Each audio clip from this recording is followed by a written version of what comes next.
राहिले त्याबद्दल त्यांचे धन्यवाद।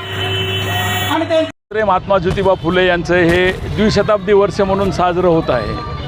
आमचे नेते या राज्याचे मंत्री आदरणीय छगनरावजी भुजबळ साहेब यांनी हे द्विशताब्दी वर्ष क्रांतीसूर्य महात्मा ज्योतिबा फुले यांचं व्हावं अशी मागणी आणि विनंती देशाच्या पंतप्रधान नरेंद्रजी मोदी साहेब यांच्याकडे केली होती आणि नरेंद्रजी मोदी साहेब यांनी ही मागणी मान्य केली आणि संपूर्ण देशभर म्हणजे महाराष्ट्रातच नव्हे तर संपूर्ण देशामध्ये आदरणीय मोदी साहेबांनी आदरणीय भुजबळ साहेबांच्या विनंतीला मान देऊन हे 200 व द्विशताब्दी वर्ष महात्मा ज्योतिबा फुलेंचं 2026 ते 2027 हे पूर्ण वर्ष हे देशभर महात्मा फुले क्रांतीसूर्य महात्मा ज्योतिबा फुले यांचे विचार लोकांपर्यंत पोहोचवावेत यासाठी विविध असे उपक्रम आपण राबविलेले आहेत। आदरणीय आमचे नेते छगनरावजी भुजबळ साहेब असतील, आमचे युवा नेतृत्व, माजी खासदार, अखिल भारतीय महात्मा फुले समता परिषदेचे कार्याध्यक्ष आदरणीय समीर भाऊ असतील,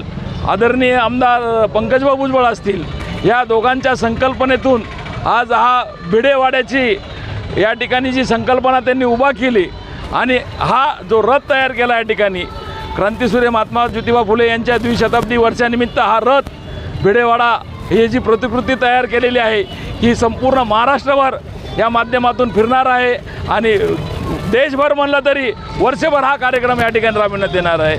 निश्चितच आज आपण पाहतो महाराष्ट्रात देखील या राज्याचे मुख्यमंत्री आदरणीय देवेंद्र फडणवीस साहेब यांनी देखील भुजबळ साहेबांनी बैठक घ्यायला लावली आणि ती बैठक घेऊन हे 200व वर्ष जसं केंद्राने डिक्लेअर केलं आहे तसं महाराष्ट्र शासनाने पण डिक्लेअर करावं अशी विनंती केली आणि देवेंद्र फडणवीस साहेबांनी आदरणीय भुजबळ साहेबांच्या विनंतीला मान देऊन त्या ठिकाणी वर्षभर महाराष्ट्रात प्रत्येक शाळेमध्ये, प्रत्येक ऑफिसमध्ये, प्रत्येक कॉलेजमध्ये आणि सामाजिक संस्थेच्या माध्यमातून महात्मा फुलेंचे विचार प्रत्येक घरापर्यंत पोहोचवण्याचं या ठिकाणी काम करत आहोत। आज भिडेवाडा ही पहिली मुलींची शाळा आहे।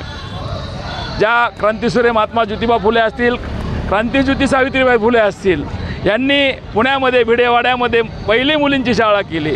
आज या ठिकाणी आपण पाहत आहे लोक पंढरपूरला जातात, बाकी देवधर्म दर्शनाला जातात, त्याविषयी आमचं दुमत नाही, परंतु ज्या मुलींना शिकवलं आज देशाच्या पंतप्रधान असतील, सरन्यायाधीश असतील, त्यानंतर राष्ट्रपती असतील, अशा ठिकाणी महिला आज या ठिकाणी बसलेल्या आहेत। ती फक्त क्रांतीज्योती सावित्रीबाई फुले आणि महात्मा फुले यांची देण या ठिकाणी मी मानतो। आणि तो भिडेवाडा आज किती लोकांना माहीत आहे? हा भिडेवाडा तुरळक बोटावर मोजण्या इतक्या लोकांना माहीत आहे। हे माहिती करून देण्याचं काम आमचे नेते आदरणीय छगनरावजी भुजबळ साहेब यांनी केलं।